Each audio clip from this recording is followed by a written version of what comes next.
Hey guys, it's me again, Barry with Barry's 8-Track and Classic Car Radio Repair. And this time we're demonstrating an 8-track player out of a 67 Pontiac. This is not necessarily the right unit for the car. It says bought online. So what I'm getting at here is that although Delco 8-track players, two Delco 8-track players may have the exact same connector, they're not all wired the same. So in this type of situation, I label all the connector terminals as to what they do, and it's possible that you may need a local technician to help you install it if the connector wiring does not match the car wiring. That's a very important consideration. So this is from Mike in Olympia, Washington, and let's make sure that everything works before we send her back. Got some Neil Sedaka here.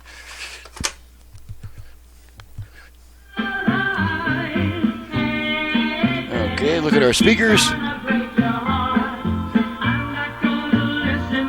Okay, balance left, balance right, left, right. Okay. Tone control, volume. Okay, let's change tracks a bunch of times.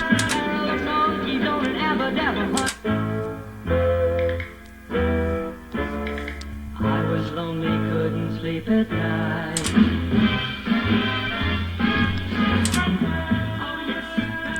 Okay, we're at the end of a song here, so we'll just wait for the next song to start.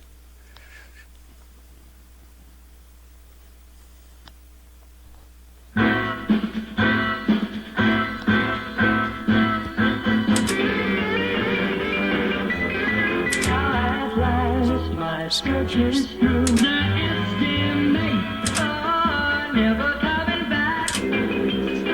I'll keep you in bananas. You're an angel. Alrighty, and pull the tape out and it stops playing. That's kind of miraculous. Alrighty, well that's it. There's not much to test on a standalone 8-track unit. Just make sure it plays tape, switches tracks, and the controls work. So this one's ready to go back, and I'm ready to get on to the next job. And since it's Sunday, my next job could be watching TV. So thanks so much for watching, listening, guys. You can reach me for service by visiting the website in the description below and printing out a work order. That will answer all your questions about all the options I offer, prices, and including options for turn time. Turn time options are on page 9 of the work order. So thanks again for watching, listening, and thank you, Mike, for your business from Washington, and we'll see you all next time.